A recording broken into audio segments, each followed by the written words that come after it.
Detail చూస్తే ఏపీలో పెన్షన్ల పంపిణీ షురూ అయింది. సీఎం చంద్రబాబు స్వయంగా పెన్షన్ల పంపిణీలో పాల్గొన్నారు.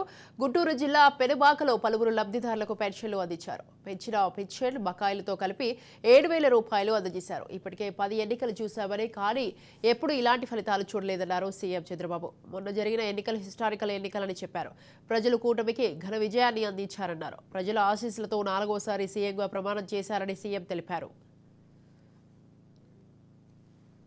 ఆదేశాలు ఇస్తే ఈ ముసలవాళ్ళని పంచాయతీ ఆఫీసుకి తిప్పి 33 మందిని ఆ రోజు ప్రభుత్వం చంపేసే పరిస్థితికి వచ్చింది.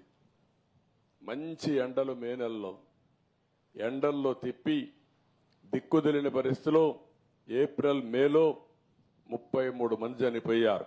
మేము ఆ రోజు పోరాడాం, అయినా కూడా ఏం లేదు. ఈరోజు గ్రామ సచివాలయం ఉంది, 1,20,000 మంది ఉన్నారు. 1,20,000 మందిని ఉపయోగించుకుంటే 40-50 పెన్షన్లు ఇస్తే అయిపోతాయి.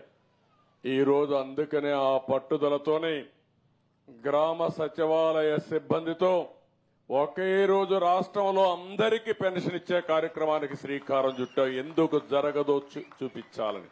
అంటే ఒక మోసం చేసినప్పుడు ఏదైనా సరే ప్రజాహితం కోసం పనిచేయాలి తప్ప చేసింది రైట్ అని నిరూపించడానికి, లేకుంటే వేరే ప్రత్యామ్నాయం లేదని చెప్పడానికి ఆ రోజు మీ అందరినీ కూడా చేసే పరిస్థితికి వచ్చారు.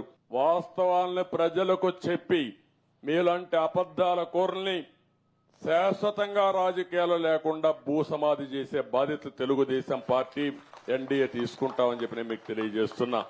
ఇప్పుడుండే ప్రస్తుత పరిస్థితిలో ప్రజలు గెలవాలి, రాష్ట్రం నిలదొక్కోవాలన్న ఆలోచనతోనే చేశాం. నేను చేసింది, మేము చేసింది సరైన నిర్ణయమని కులాలకు, మతాలకు, ప్రాంతాలకు అతీతంగా బ్రహ్మాండంగా గెలిపించారు. నా చరిత్రలో ఎన్నో ఎన్నికలు చూశాను, కానీ 11 సీట్లతో గెలిచింది వైఎస్ఆర్ కాంగ్రెస్ పార్టీ. చూస్తే ఇది ఒక చరిత్ర. ఎప్పుడు కూడా ఇన్ని తక్కువ సీట్లు ఎవరికీ రాలేదు. అంటే ప్రజల నిర్ణయం అది. మేము ఎప్పటికి కూడా ఇక్కడుండే మా నాయకులు, మొత్తం రాష్ట్రంలో ఉండే నాయకులు ఎప్పుడు మీకు సేవకులుగా ఉంటాం తప్ప పెత్తందారులుగా ఉండమని మరొక్కసారి మీ అందరికీ హామీ ఇస్తున్నా. 35 రూపాయలు తీసేయాలి. 2,840 రూపాయలు నేను ఇచ్చాను. అంటే ఈ పేదవాళ్లకు మీకు వచ్చే పింఛను నేను పింఛనే చెప్పడానికి నేను గర్వపడుతున్నానని చెప్పి కూడా నేను మీకు తెలియజేస్తున్నా. ఇంకొక పక్కన మీరు ఒక్కసారి ఆలోచిస్తే ఈరోజు మనం ఇచ్చే పింఛన్లు ఒక చరిత్ర.